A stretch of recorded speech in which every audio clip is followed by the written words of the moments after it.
que, bueno, le doy la bienvenida a todos y a todos los que han querido, digamos, y las que han querido participar de estos seminarios que hacemos dentro de IEEE COMSOC Argentina, un poco con el objeto de mostrar qué es lo que se hace dentro de la academia en Argentina. Y bueno, como hemos visto, en general siempre tenemos cosas que tienen cuestiones aplicadas, ¿no? En diferentes ámbitos de lo que son las áreas del área de comunicaciones. Antes de empezar con la charla de hoy, quería decirles que bueno, en agosto no vamos a tener un seminario, pues está la Escuela de Telecomunicaciones de COMSOC, que la hacemos en Buenos Aires, lamentablemente en formato virtual. La queríamos hacer el año pasado, presencial, no se pudo, este año tampoco. Así que, bueno, en agosto puede ser que alguna de las charlas que dan los designated lectures las pongamos abiertas digamos, para el público normalmente de nuestros seminarios, pero no van a ser en este horario ni mucho menos. Así que bueno, la de agosto nos las vamos a saltear, así que retomaremos en septiembre, ¿sí? El último viernes de septiembre, también a las 18 horas. Igual yo les voy a mandar una invitación por correo electrónico. Y bueno, como todos los otros seminarios, esto se graba y los ponemos en la página, digamos, del canal de YouTube que tenemos y en la página nuestra de CNET-FIUAR, donde están todos los seminarios. También vamos a poner la presentación de Carlos. Así que bueno, hoy tenemos a Carlos Cervini, que es ingeniero en electrónica y doctor en ciencia de la ingeniería. Digamos, se recibió en el año 2017 en el Laboratorio de Comunicaciones Digitales de la Universidad Nacional de Córdoba, y desde el 2009, ¿sí? Cuando comenzó su doctorado, es docente investigador del Grupo de Investigación y Transferencia en Electrónica Avanzada de la Universidad Tecnológica Nacional de la Facultad Regional Córdoba. Y entre los intereses, digamos, de sus investigaciones se encuentran la optimización de red de datos, el diseño en lógicas reconfigurables, las FPGAs, instrumental y técnicas de medición en electrónica y sistemas de comunicaciones basados en radiofrecuencia definida por software, SDRs. Entonces, hoy en día, digamos, en el seminario de hoy nos va a estar hablando de cómo explorar señales de comunicaciones LTE con SDRs, ¿no? Dado, bueno, estas técnicas permiten implementar una gran variedad de sistemas de comunicación sobre una misma plataforma de hardware, realizando procesamientos de señales digitales, en software o en hardware reconfigurable. Esto nos abre amplias posibilidades para la enseñanza, investigación y el desarrollo de sistemas de telecomunicaciones digitales inalámbricas. Entre las aplicaciones de SDR se encuentran la medición de señales complejas, abarcando desde el espectro de la señal modulada hasta la recuperación y el análisis de la información transportada. Y en esta presentación se van a revisar primero las técnicas de SDR. Así que, bueno, voy a invitar entonces a Carlos a poner su presentación.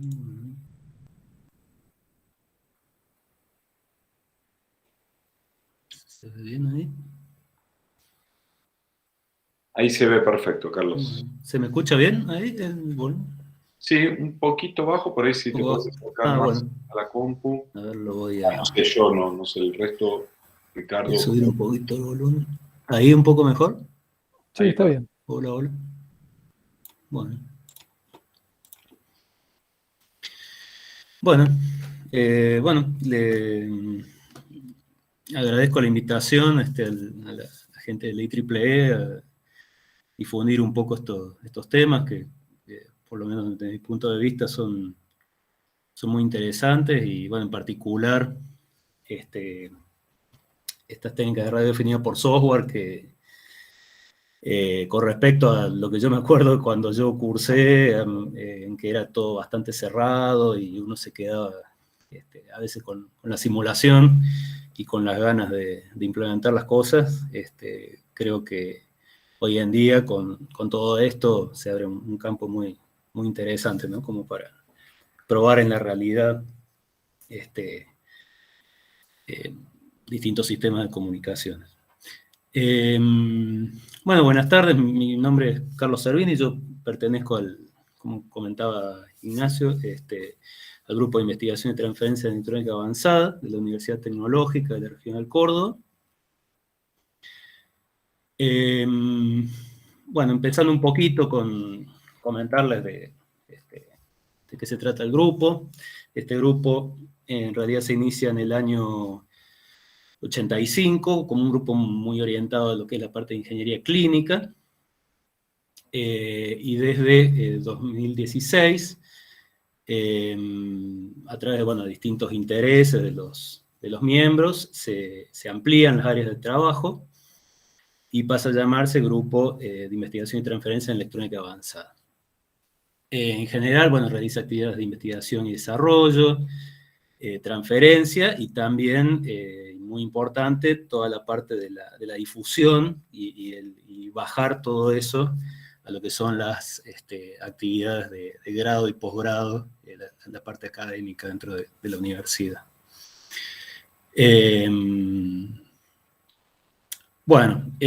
Básicamente cuando se realizó esta ampliación en las áreas, además de lo que es bioingeniería, donde se hace adquisición y procesamiento de señales de interés biomédico, sistemas embebidos, y en particular, el año pasado, con el tema de la pandemia de COVID-19, se trabajó sobre cámaras sanitizantes de elementos. Las otras dos áreas que se abrieron fueron, por un lado, la parte de energías alternativas, con el diseño de aerogeneradores de baja potencia, y trabajo para optimización de su rendimiento. Y por nuestro lado, el área de comunicaciones, donde se trabaja en redes de datos, SDR particularmente, y Internet de las Cosas, que es algo muy, muy en boga actualmente. Y también hay un fuerte interés en realizar transferencias, servicios a terceros, se hacen una actividad de testeo de seguridad eléctrica, de equipo médico, asesoramiento en ingeniería clínica. Digamos, hay estas tres áreas principales donde, distintos docentes se han ido interesando en cada una de ellas. En particular, en lo que es comunicaciones, esta área se inicia ya por el año 2004, cuando, a raíz de que se dedicaba a la parte de bioingeniería, se propone un proyecto en el área de telemedicina, una tesis, y esto se potencia a partir del año 2009, cuando de la mano del Laboratorio de Comunicaciones Digitales de la Universidad Nacional, el doctor Finocchieto, Guillermo Riva y yo realizamos dos tesis de doctorado, y esto potencia fuertemente el interés en la parte de comunicaciones. Hoy en día, en la UTN se encuentra en desarrollo esta área dentro de este grupo, y también es de mucho interés que esto sirva como para generar el interés en los estudiantes, que a veces, cuando llegan a sus últimos años de la carrera, están viendo por qué rama de la electrónica se inclinan. Entonces, la idea es también generar motivación sobre las distintas actividades que se pueden hacer en la parte de comunicaciones, ¿no? Bueno, yendo un poco a nuestro tema, primero vamos a hacer una pequeña introducción hacia lo que es las técnicas de radio definidas por software, para ver cuáles son las herramientas que vamos a tener para explorar, en nuestro caso particular, las señales en redes de cuarta generación LTE. Las técnicas de radio definidas por software surgen como una una forma de transformar problemas que originalmente se encaraban mediante hardware, principalmente por las altas frecuencias que involucraban, y a medida que lo fue posibilitando la tecnología, irlos transformando en problemas de software o de problemas en general que se pueden resolver en forma digital, también en hardware reconfigurable. Esto nos permite principalmente una gran flexibilidad, utilizando un mismo hardware para implementar una gran cantidad de arquitecturas de procesamiento orientada a comunicaciones, ¿no? En particular, utilizando distintas bandas de frecuencia, distintos anchos de banda, distintas modulaciones, digamos, mucho más flexible lo que se puede hacer a un costo también más moderado. Y no estamos atados, digamos, a una sola modulación, una sola zona de frecuencia, digamos, nos aporta una gran flexibilidad. De la mano de esto también se potencia mucho lo que es el concepto de radio cognitiva, vale decir, un sistema de radio que se puede adaptar a su entorno, tanto digamos, a las bandas de frecuencia disponibles, los anchos de banda, las modulaciones, etc. Se flexibiliza mucho esta parte. En el corazón de lo que es la radio definida por software, digamos, lo que posibilita realmente esta flexibilidad, están las dos componentes, I y Q, en fase y en cuadratura de banda base, que son las que realmente están transportando la información. Yo lo que voy a hacer entonces, para definir cuál es la modulación que voy a estar utilizando, es mediante software definir cómo van a variar estas dos componentes en función de la información.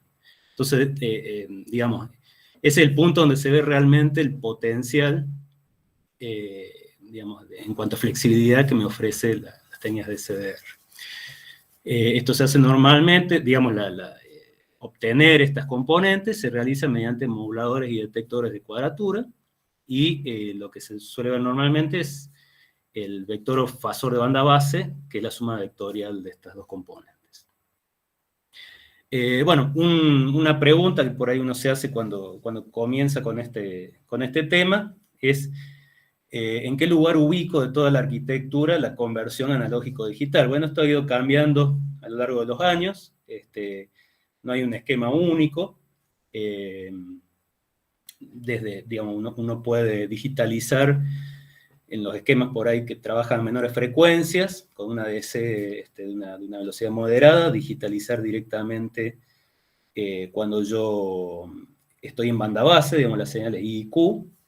Muchas placas funcionan según ese principio, digamos, bajan a una zona de baja frecuencia en forma analógica y digitalizo directamente digamos, hago el detector de cuadratura, por ejemplo, en forma analógica, y después digitalizo con conversores que trabajan en el rango de las decenas de megahertz. Y en los últimos años eso se ha ido corriendo más cerca, digamos, de lo que es la antena, hasta poder digitalizar a frecuencias mucho mayores y hacer después la recuperación de las componentes de cuadratura en forma digital. Pero bueno, para muchas aplicaciones, como vemos acá, no es imprescindible hacer una digitalización a velocidad de gigahertz, porque en realidad lo que nos va a ir interesando a nosotros son distintas zonas del espectro, señales tipo pasabanda. Entonces ahí, con que yo muestre a una frecuencia de Nyquist que satisfaga el ancho de modulación que tengo, ya sería suficiente. Bueno, acá tenemos la representación gráfica de lo que estamos hablando. La banda base compleja con las dos componentes en cuadratura, esto seguramente ya muchos lo conocen de las materias de comunicaciones, que es la que va, como decíamos, en el fondo a transportar mi información. Y para poder transferir esa información la tengo que llevar a una zona de una frecuencia alta, y eso lo hago multiplicando por una portadora compleja, que acá la vemos en 3 dimensiones. Entonces, hago la multiplicación de las dos cosas, la banda base que la tengo acá, la portadora compleja que la tengo acá en el modulador de cuadratura, la sumo y obtengo una señal que es de tipo real, que es esta, una señal tipo pasabanda, que es la que se va a transmitir. Y acá vemos que está transportando efectivamente la amplitud y la fase del vector de banda base, que es donde yo voy a transportar la información. Dependiendo, bueno, si es una modulación de amplitud, una modulación de fase, que, bueno, la puedo hacer inclusive en uno de los dos ejes, puedo implementar una gran variedad de modulaciones, ¿no? Y de este lado, con el detector de cuadratura, recupero la banda base. Bueno, hasta acá, hasta este punto, yo tengo las dos componentes en cuadratura, y yo ahora, por software, voy a determinar cómo interpreto esas componentes. Si la voy a, digamos, qué tipo de modulación la voy a interpretar, y le puedo hacer también otros procesamientos adicionales. Entonces acá vemos que realmente SDR me permite una gran flexibilidad para independizarme del sistema particular que estoy implementando, y concentrarme en la modulación que estoy teniendo y configurarla, ¿no? Bueno, ahora bajando más hacia lo que sería un diagrama en bloque de procesamiento de esto, vemos que, bueno, en general, acá tenemos, digamos, la señal recibida y transmitida. Vamos a tener toda una zona de procesamiento analógico. Esto se suele implementar mediante circuitos integrados analógicos altamente configurables. Siempre tenemos una etapa de conversión digital analógica, y como dijimos, esto no va a estar en un lugar fijo, sino que dependiendo de la generación de SDR, puede ir en distintos lugares de la cadena. Puedo tener también en esta etapa, digamos, mezcladores para correr en frecuencia digamos, la señal modulada.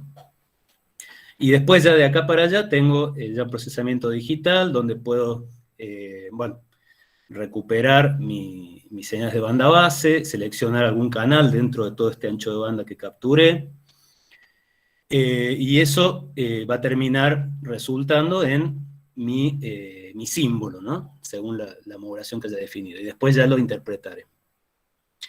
Ese procesamiento lo puedo hacer mediante hardware, por ejemplo con FPGA o ASICs, o directamente en software, típicamente, bueno, en un sistema embebido o en una PC. Respecto al hardware concreto, para hacer esto hay muchas opciones hoy en día. Por ahí el hardware típico con el que uno se inicia en SDR son este tipo de receptores de televisión digital, que se pueden adaptar para capturar las señales I y Q y implementar distintos tipos de modulación. Si bien estos, bueno, son solo receptores y tienen un rango relativamente limitado de anchos de banda y alcances en frecuencia, bueno, digamos, se pueden hacer un montón de cosas con este tipo de equipos, y es algo que típicamente uno utiliza para entrar, digamos, en el mundo de lo que es el SDR. Y después ya para hacer otro tipo de cosas, poder transmitir sobre todo, y poder utilizar también múltiples antenas, por ejemplo. Tenemos una variedad de placas, por ahí yo he puesto algunas de las más típicas acá. Tenemos toda la familia de placas de Lime, digamos, de la empresa Lime, que, bueno, fabrica los chips de RF, y a su vez tiene una familia de placas. Esta es de las más típicas, de Lime SDR. Después acá tenemos la Blade RF, que también es muy utilizada. La familia de las placas de ETUS, en este caso la familia B, que son las que tienen interfaz USB. También tenemos otras con interfaz de Ethernet. Y esta, que es otra placa también muy difundida, que es la HGRF1, que tiene un precio intermedio entre lo que sería esto y ya las placas más grandes. Y bueno, después también vienen placas de mucho mayor costo, ¿no? Bueno, esto lo puse para mostrar un poquito cómo, por ejemplo, para el caso de la ETUS, la N210, que es una placa de la familia de ETUS, pero con interfaz Ethernet, tenemos un esquema que lo podemos mapear un poco a lo que vimos recién, ¿no? En este caso, bueno, usted tiene una arquitectura base que está basada en una placa madre, y después se le pueden adaptar distintas placas según el rango de frecuencias que uno quiera, ancho de banda, etc. Pero vemos que en este caso tenemos en la placa esta hija, digamos, todo el procesamiento analógico, y acá, en este caso, como dijimos hace un rato, ya estamos recuperando las componentes de banda base, ¿no? Apenas entre la señal, ya en forma analógica las bajamos acá, y en la conversión analógico-digital se hace una frecuencia mucho menor, ¿no? Porque ya estamos en banda base acá, ¿no? Y después en la placa madre también tenemos, en este caso, posibilidad adicional de poder hacer otra mezcla, pero ya en la FPGA, ¿no? Por ejemplo, para seleccionar uno de los canales, como habíamos visto acá, ¿no? Bueno, y otro ejemplo, que lo pusimos porque es un poco con lo que hemos hecho después de las mediciones nosotros, y es una placa bastante difundida, ya tiene unos años hoy en día, pero fue una de las primeras placas muy utilizadas para esto, es la USRP B200 de ETUS. En este caso vemos claramente, de vuelta, la separación, esta que decíamos, en lo que es la parte de procesamiento analógico, en este caso con chip analog devices, y la parte de procesamiento digital con una FPGA, en este caso de Xilinx. Y en este caso tiene interfaz USB. Acá tenemos algunos valores típicos para este tipo de placa, ¿no? Vemos cobertura hasta 6 GHz, por ejemplo, anchos de banda de 56 MHz. Como dijimos, a esto lo tenemos que ver como el ancho de la señal modulada, en este caso full duplex, y bueno, para soportar esa velocidad, interfaz USB 3.0. Bueno, ahora yendo un poco a nuestra aplicación, si bien las técnicas de SDR encuentran muchas aplicaciones, desde lo que son modulaciones relativamente simples, pasando por lo que es televisión digital, digamos, distintos esquemas, señales satelitales, etc. Para nuestro caso, y dado que hay una fuerte tendencia a integrar una gran cantidad de servicios sobre las redes de telefonía móvil, bueno, nos interesó en su momento, comenzamos un proyecto sobre lo que es GSM, y después ya migramos hacia lo que es redes de cuarta generación, LTE y LTE Advanced. Y bueno, la idea sobre esta base es ir avanzando en el futuro hacia lo que es 5G también. Pero bueno, no, en el grupo nos pareció de interés este tipo de redes, porque bueno, es algo muy, muy relevante hoy en día, ¿no? Bueno, entonces, haciendo un pequeño repaso, acá tenemos lo que sería la arquitectura típica de una red de cuarta generación LTE. Tenemos el equipo de usuario, la interfaz de aire, la red de estaciones base, y eso va después a lo que se llama el eVolt Packet Core, que es lo que hace la interfaz con una red IP externa. Y él también hace toda la gestión de usuarios, etc. Nosotros nos concentramos especialmente en lo que son mediciones sobre la interfaz de aire, ¿no? Y en particular, ya vamos a ver, nos van a interesar lo que son los canales de control por el momento. Después se puede ir, si uno quisiera, hacia lo que son más los canales de usuario, pero no es nuestro objetivo principal ahora. Haciendo un breve repaso de la estructura de la señal LTE. La señal LTE básicamente utiliza un esquema de modulación en portadoras ortogonales. Digamos, un canal LTE involucra múltiples subportadoras, cada una de ellas moduladas, en lo que es el dominio de la frecuencia. Entonces, de esta manera podemos ir obteniendo distintos anchos de banda, agrupando distintas cantidades de subportadoras. Y bueno, pueden estar solapadas entre sí, dado que son ortogonales. Yo después puedo separar la información.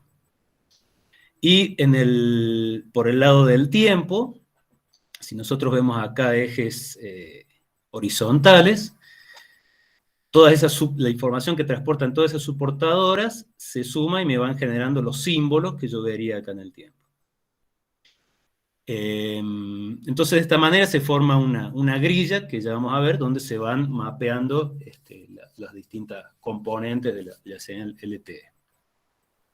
Acá vemos un poco cómo sería el flujo de procesamiento para obtener esto, pensándolo también con respecto a lo que sería un sistema SDR, ¿no?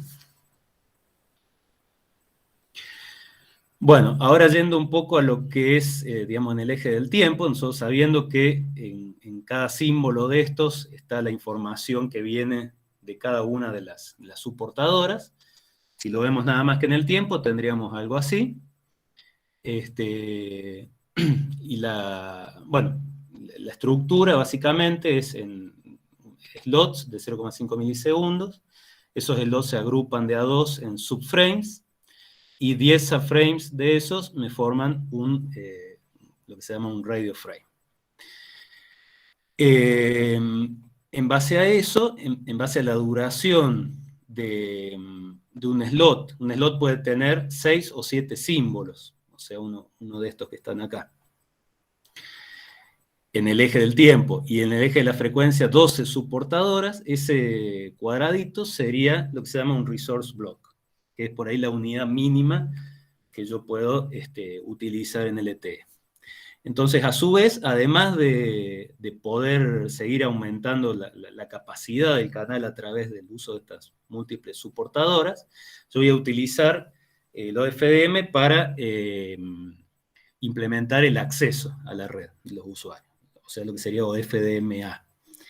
Entonces, de esta manera, yo voy a poder ir asignando espacios mínimos de un subframe por 12 subportadoras, que son estos que están acá. Y los puedo ir asignando a distintos usuarios también. Entonces tiene una doble función. Por un lado, aumentar el volumen de información que se puede transportar a través de múltiples subportadoras, y por otro lado, realizar la asignación a usuarios con este esquema. Bueno, y hasta ahora, digamos, lo estamos viendo como una cantidad de recursos, y esos recursos en realidad después mapean distintos canales. O sea, en esos recursos se mapean distintos canales. Acá estamos hablando particularmente de canales físicos. Después vamos a tener, en el caso del LTE, otros canales que se van mapeando hacia capas superiores. En particular, si nosotros vemos la grilla acá, tiempo-frecuencia, los canales físicos principales son canales de sincronismo, de control y de datos. Entonces, acá brevemente tenemos, por ejemplo, de sincronismo, las señales PSS y SSS, que son esta violeta y esta azul. Después tenemos señales de referencia o pilotos, que son todos estos celestes que están desparramados. Estos me sirven para realizar una estimación del canal, digamos, están en todo lo ancho del canal, distribuidos. Después tenemos canales de control, como el Physical Broadcast Channel, este verde. Si vemos todos estos canales más de control, ocupan un ancho de banda relativamente bajo. Esto es típicamente 1,4 MHz. Y el ancho total, según cuántos resource blocks yo vaya agrupando, puedo llegar hasta 20 MHz. Bueno, después tengo otros canales de control, que son todos estos que están mapeados acá, y finalmente lo que es el Physical Downlink Share Channel, que ya transporta información de usuario, que son estos grises que están acá. Bueno, entonces, si lo vemos en 3 dimensiones, quedaría algo así. Como decíamos recién, los canales estos de control ocupan un ancho de banda relativamente angosto, y estos naranja son los canales que ya transportan información de usuario, y después tenemos estos celestes, que vemos están distribuidos en todo el ancho, que son las señales de referencia. Y cada uno de esos canales, a su vez, pueden utilizar distintos tipos de modulaciones. Por ejemplo, los canales que necesitan mucha robustez frente digamos, a las distintas condiciones, al ruido que puede presentar el canal, por ejemplo, se modulan en esquemas con poca cantidad de símbolos para ser bastante robustos con respecto al ruido. Mientras que para transferir grandes cantidades de datos se empieza subir, también dependiendo de las condiciones del canal, hasta un esquema tipo 64 cubano. O sea que tampoco tengo un tipo de modulación única, ¿no? Bueno, entonces teniendo más o menos idea de cómo es el esquema general, digamos, en el grupo nos interesó ver qué herramientas teníamos basadas en SDR para poder explorar estas señales, como decíamos, en principio lo que son los canales de control. Bueno, entonces, algunas herramientas ya, digamos, no están más en desarrollo. Por ejemplo, esto es lo que es código abierto. También tenemos, por ejemplo, herramientas en MATLAB, que nosotros la hemos utilizado un poco para hacer una simulación, pero no es nuestro objetivo principal. Entonces, por ejemplo, tenemos el proyecto OpenLTE, que se mantuvo más o menos hasta el año 2017. Este estaba más orientado a creación de estaciones base. GRLTE, que básicamente son librerías de New Radio, que es son una cantidad de librerías de software que es muy amplia, New Radio, como para implementar una gran variedad de modulaciones. Bueno, GRLTE sería el conjunto de módulos para la parte del LTE. Ventaja que tiene esto, que nos permite trabajar bastante fácilmente en un entorno gráfico, pero bueno, es un poco limitada. Después hay otra herramienta, por ejemplo, el LTE Scanner, que son herramientas más básicas para hacer la búsqueda de las celdas que tenemos alrededor, la decodificación de algunos canales. Son herramientas un poco más simples estas. LibLTE, que también es otra librería de módulos. Y hoy en día, bueno, estas librerías por ahí ya no son tan mantenidas. LTE Scanner en particular sí, todavía, pero las otras ya quedan un poco obsoletas. Hoy en día, por ahí los dos software más difundidos son SRS-LTE, que arrancó en 2015 y actualmente está mantenido. Combina esencialmente OpenLTE con LibLTE. Y bueno, sobre todo a nosotros nos interesaba porque tiene algún soporte para implementar mediciones en un RLTE. Y el otro proyecto es OpenAir Interface. Este es un proyecto más completo aún, digamos, tiene una gran cantidad de contribuciones de distintas universidades, de la industria, pero bueno, tiene una mayor complejidad que SRS-LTE.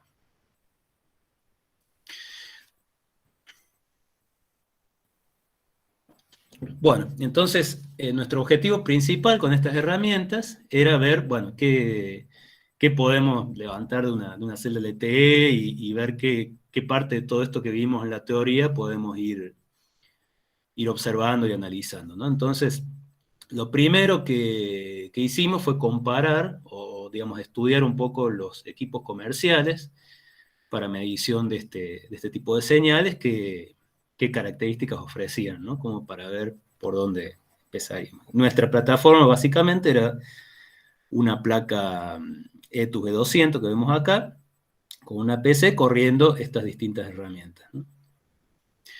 Bueno, entonces haciendo primero una clasificación de los tipos de mediciones que nos interesarían, y estudiando estos instrumentos, vimos que básicamente hay dos categorías de mediciones, yendo desde lo que es la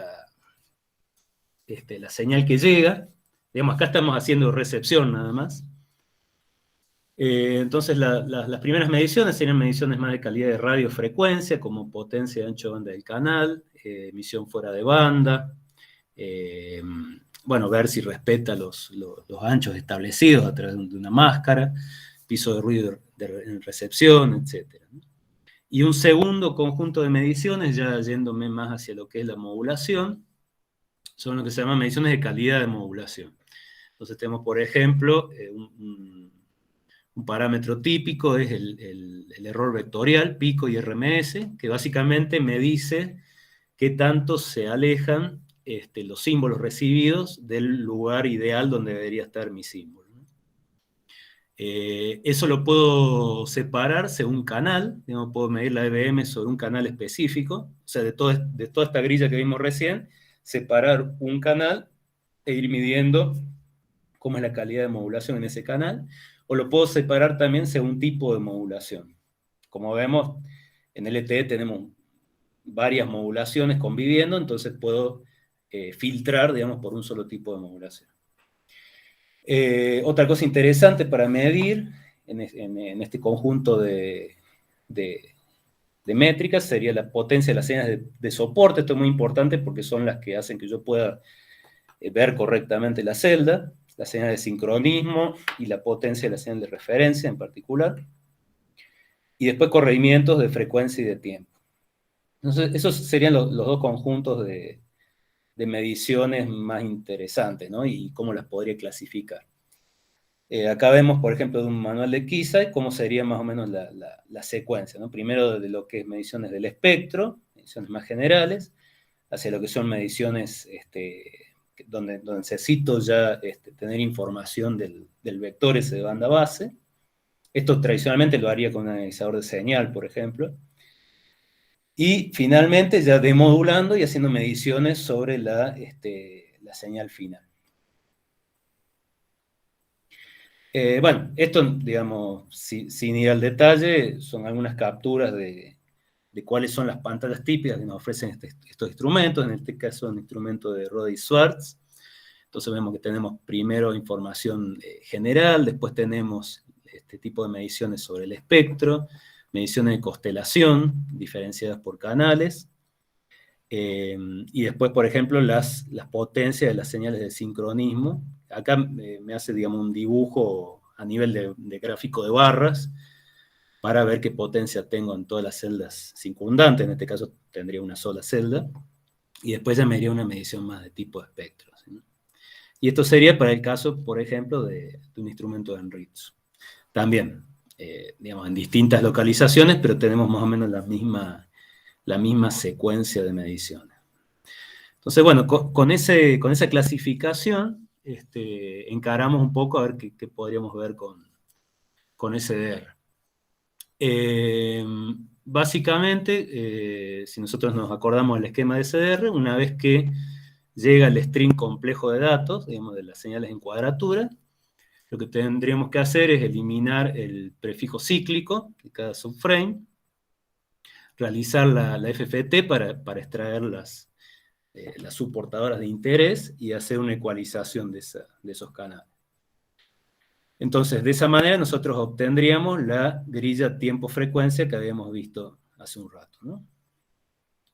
Y sobre esa base ya podemos separar los canales que nos interesen y hacer una medición. En nuestro caso, lo que nos interesaba más era implementar la medición de error vectorial medio sobre un canal determinado, ¿no? Bueno, entonces una vez extraído el canal que nos interesa de la grilla, podemos demodularlo. Vamos a tener en ciertos canales la información de cuál es la modulación que se está utilizando, y podemos graficar la constelación de ese canal y hacer el cálculo del error vectorial medio. Bueno, acá tenemos de vuelta repetido el esquema hace un rato, para recordar cuáles eran los canales, ¿no? Tengo básicamente los de referencia. Este sería el de control principal, el Physical Broadcast Channel, y después ya finalmente tendríamos el canal que ya transporta más información de usuario. En realidad es una combinación de usuario y de control. Entonces el procedimiento general, que esto sería también lo que implementaría un teléfono, digamos, cuando yo lo enciendo, sería primero mirar qué tengo alrededor, hacer el procedimiento que se llama Cell Search. Eso se hace esencialmente en base a los canales PSS y SSS, que son los que me dan esencialmente la cobertura que está teniendo la celda. Después, cuando ya hice eso, puedo recuperar el canal de broadcast, este verde que está acá. Fíjense que todos estos son canales de ancho de banda relativamente chicos, ¿no es cierto? O sea que no necesito un hardware de soporte grande de ancho de banda. En base a este canal puedo obtener la configuración del sistema, anchos de banda, número de antenas, digamos, ciertas características que son variables y que yo tengo que ver cómo son para poder seguir avanzando en las mediciones. Esencialmente recupero lo que se llama el blog de información maestro, el Master Information Blog, y bueno, ese está en el canal Physical Broadcast Channel, y los secundarios, los bloques de información secundarios, que están en el Share Channel, en estos grises. Bueno, hasta ahí tendría, que es un poco en lo que estuvimos trabajando nosotros, mediciones de tipo pasivo, ¿no? Después, ya si uno quisiera, ya se tendría que unir a la red para poder hacer mediciones de tipo activo. Ya ahí tiene que hacer un acceso a la red, ¿no? Eso, digamos, hasta el momento no lo hemos realizado, por ahí es trabajo futuro, sino que nos hemos quedado más en la parte de las mediciones de tipo pasivo. Bueno, entonces yendo a algunos resultados que se han obtenido, por empezar en lo que es la parte de self-serve, sincronización e información básica, digamos más esta etapa.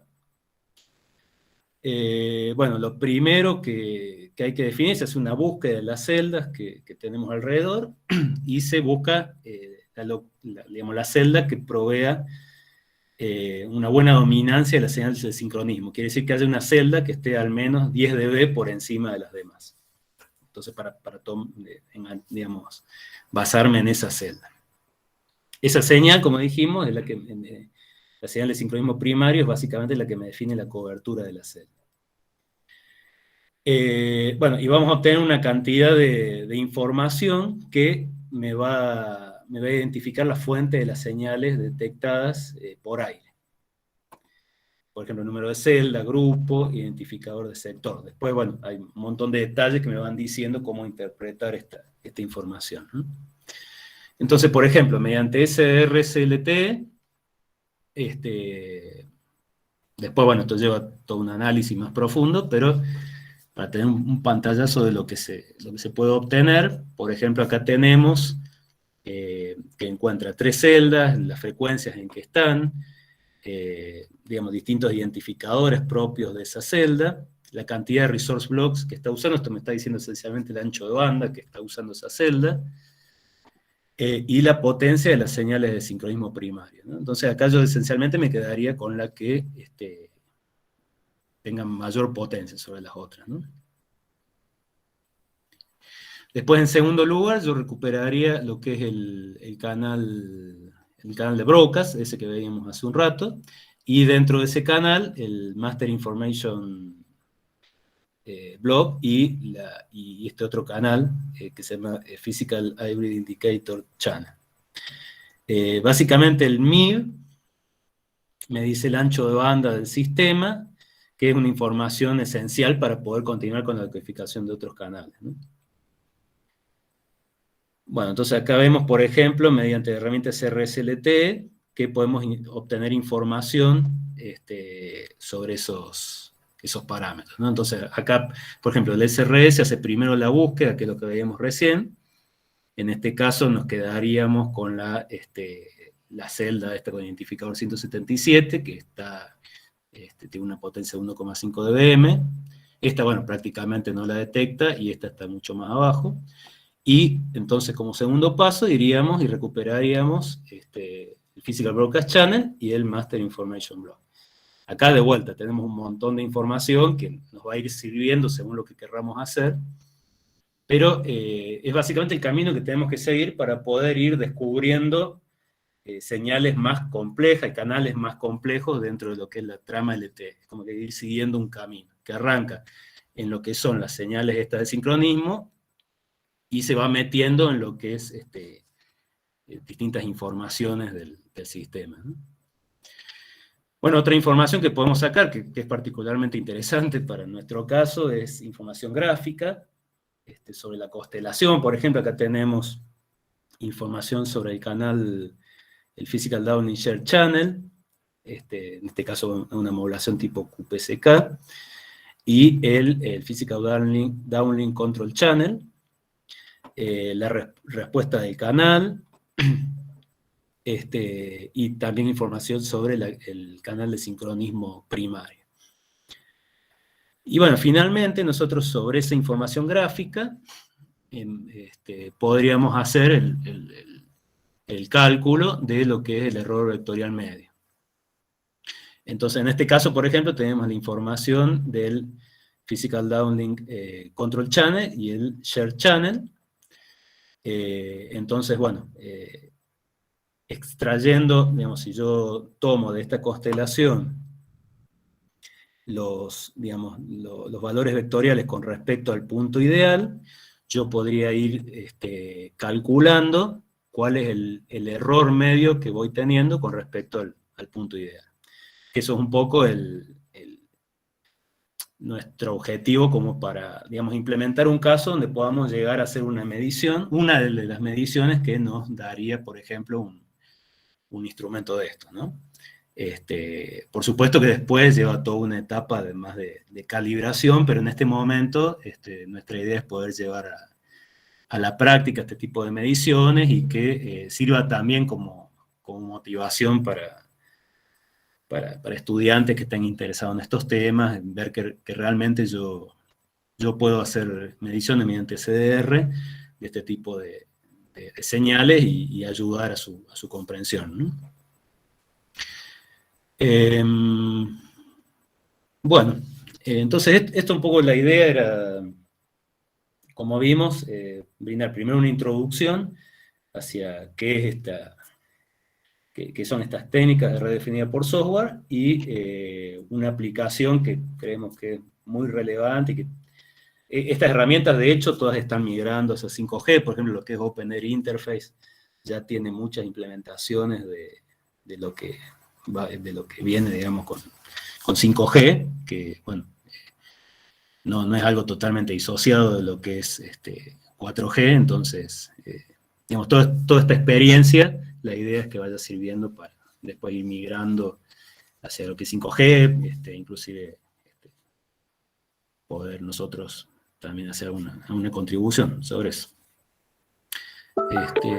Así que bueno, quedo abierto a preguntas sobre el tema o algún...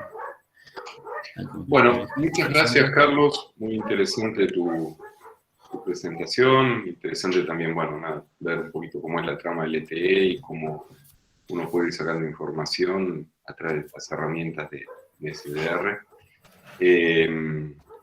Así que bueno, mientras van pensando si hay alguna pregunta, yo aprovecho para ir haciendo alguna. Digamos, en general hay un montón de instrumental, ¿no? que se vende de las empresas que has mencionado, en donde hacen estas cosas de manera automática, ¿no? Y bueno, cuando uno las quiere hacer, llevan evidentemente un cierto tiempo utilizando estas herramientas open source.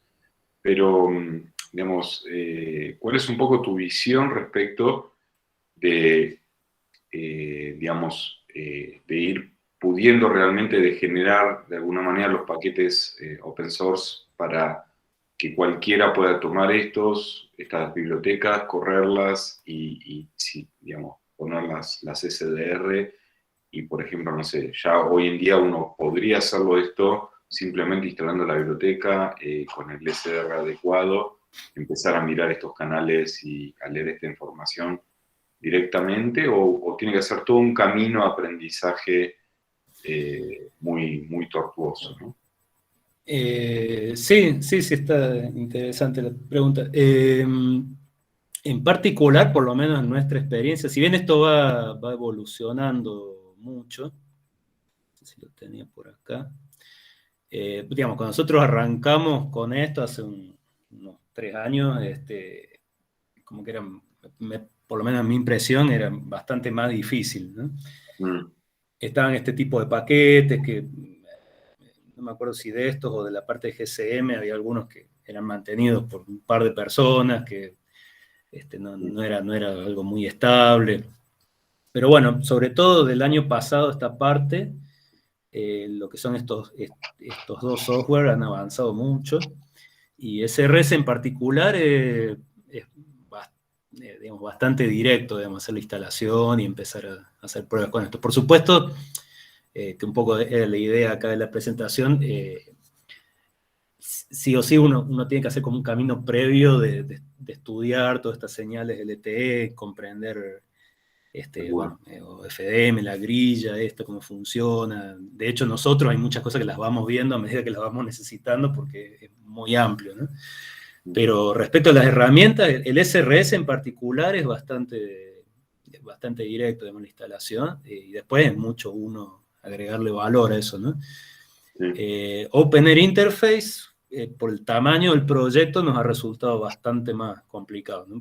para instalarlo, y digamos, por ahí hay permanentes actualizaciones, entonces por ahí uno instala una versión y a los 2 meses sale otra cosa y uno quiere usar esa función, pero ya hay otra cosa que no funciona o no es compatible.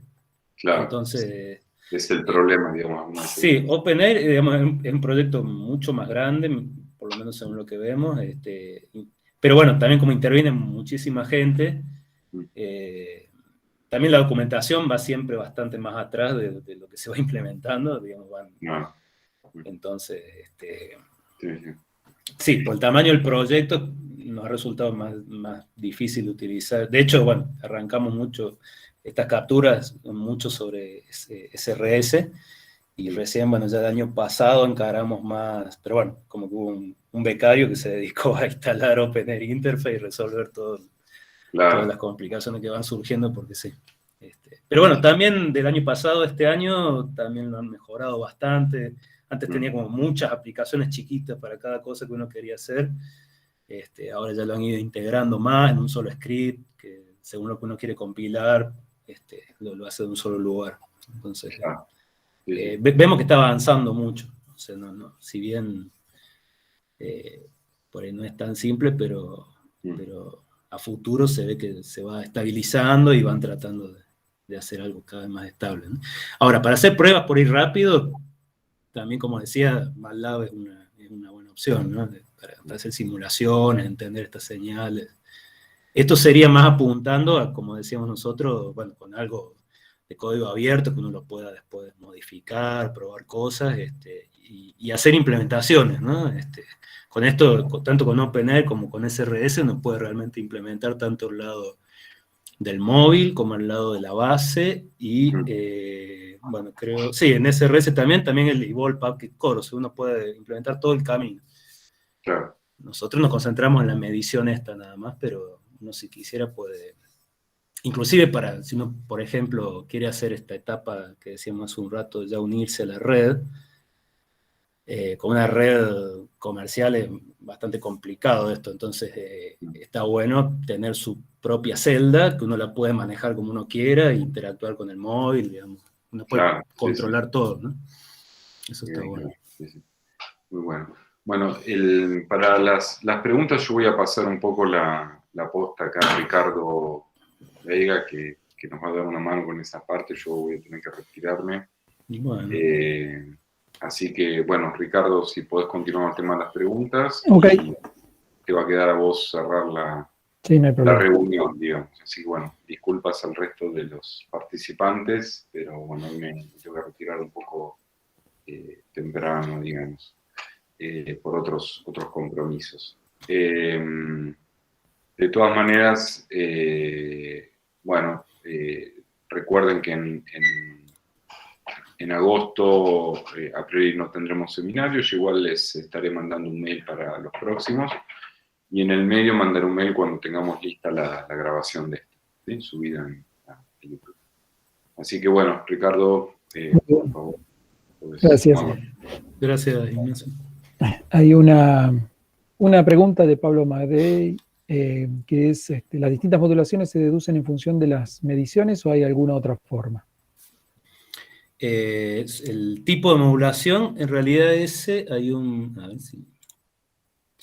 canal, ahora no recuerdo bien cuál era, que me va diciendo qué modulación se utiliza. No, digamos, yo el esquema de modulación, ahora no tengo bien presente en qué canal era, pero uno de estos canales me dice cuál va a ser el tipo de modulación que utilizan los otros canales. Digamos, es como que en base a los canales más simples, voy descubriendo la información sobre los canales más complejos. Ok. Otra pregunta es, en cuanto a la precisión, el sistema que desarrolló es una alternativa a los instrumentos de... Entiendo que debe ser Rodan Shore y Anritsu. Al momento no hemos hecho un contraste fino, digamos, de los valores que nos están dando. Eso, digamos, como una etapa posterior, tenemos que hacer una buena contrastación en cuanto a los valores, pero en general hemos visto algunos valores típicos, por ejemplo, estos niveles de potencia, ese tipo de cosas, y sí, está, digamos, muy cercano. No hemos hecho un trabajo de calibración, digamos, bien del sistema, ¿no? Pero bueno, tenemos planeado hacerlo más adelante, como, sí, justamente, la idea no es cubrir todo lo que ofrecería un instrumento de este tipo, que por supuesto tiene todo un equipo de trabajo y años de desarrollo, pero bueno, ir de a poquito a algunas funciones, irlas implementando y ver qué hace falta para llegar a eso, ¿no? Uh-huh. Otra pregunta es, estaría bueno ver cómo ese EVM cambia para distintas modulaciones de distintos canales de la misma celda.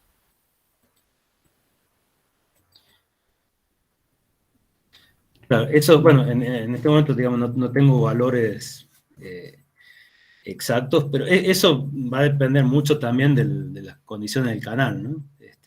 Como decíamos, por ir dependiendo del canal, seguramente una modulación de este tipo, QPSK, va a ser mucho más, digamos, para el mismo nivel de EVM va a registrar una cantidad de errores mucho menor que un canal tipo 16 QAM, 64 QAM, ¿no? Por eso lo que yo comentaba que si bien el EVM puede ser que aumente, digamos, para canales con mucho ruido, los canales de control que necesitan mucha robustez, porque digamos, eso depende del funcionamiento del sistema, deberían ser más resistentes a esos niveles de EVM que canales que utilizan modulaciones más complejas, ¿no? O sea, en definitiva, por más que suba el nivel de EVM, lo que se esperaría es que los canales con modulaciones tipo QPSK sigan manteniendo una tasa de errores mucho menor que los otros que tienen modulaciones donde los símbolos están más cerca y ya se empiezan a producir más errores, ¿no? Uh-huh. Bien, hasta ahí hay preguntas en el chat. ¿Hay alguna otra pregunta que alguien tenga ganas de hacer? Hola, yo sí, una consulta. Uh-huh. Sí. En la etapa del SDR, cuando vos haces la adquisición con el conversor AD, uh-huh, vos haces la cuadratura de manera analógica. Creo haber visto en las versiones 3 de los SDR que la hacen directamente en formato, la toman de la antena y después a las señales las sacan de forma digital. ¿Eso es viable? O sea, digamos, por decir de una manera, esto hacerlo directamente digital. Sí. Sí. Lo que pasa es que ahí la tasa de muestreo que necesita es mucho más alta, ¿no? Pero, ¿y si la haces para señales pasabanda, sería lo mismo? Hacer un tipo submuestreo, digamos, acá. Sí. Sí, yo eso no lo he probado, pero sí, sé que se hace también. Sí, sí. Bien, trabajar con un alias directamente. Sí. Sí. Bien, gracias. No lo he probado, la verdad, pero es muy interesante también para probarlo y ver cómo funciona. Sí, lo vi en las nuevas generaciones de SDR que directamente tienen filtro, un amplificador LNA y directamente muestrea. Sí, sí, estas placas por lo menos, que son las de Lime, las de Etu, por lo menos las que hemos tenido acceso nosotros, generalmente tienen este tipo de esquema, pero sí, seguramente eso se va corriendo hacia acá, ¿no? También con la evolución de la tecnología, los ADC ya van siendo más accesibles, con mayor tasa de muestreo. Sí, sí. Gracias. No, al contrario. Muy bien. ¿Hay alguna otra pregunta adicional? Si no hay más preguntas, solamente me queda agradecerle a Carlos por su presentación y a todos por haber participado en este webinar de la Sociedad de Comunicaciones del IEEE. Y bueno, nos encontraremos entonces en el próximo. Muchísimas gracias a todos. Bueno, muchos saludos para todos. Ahí veo varias caras conocidas, así que, bueno, muchas gracias por el interés y quedamos en contacto. Hago un último comentario si a alguien le interesa. Si alguien tiene interés en tener alguna actividad dentro de la Sociedad de Comunicaciones del IEEE, simplemente tiene que contactarse con Ignacio o conmigo sin ningún problema y los ayudamos. Bueno, muy bien. Bueno, muchas gracias por la invitación, Ricardo. Al contrario, un placer. Carlos, ¿te puedo pedir un segundo después cuando termine la grabación para hacerte unas consultas? Sí, sí, cómo no. Así no cambio el tema, sí. Perfecto. No sé si... Digamos, es para a través de Handle de lo que te comentaba, pero es descolgado de lo que es LTE.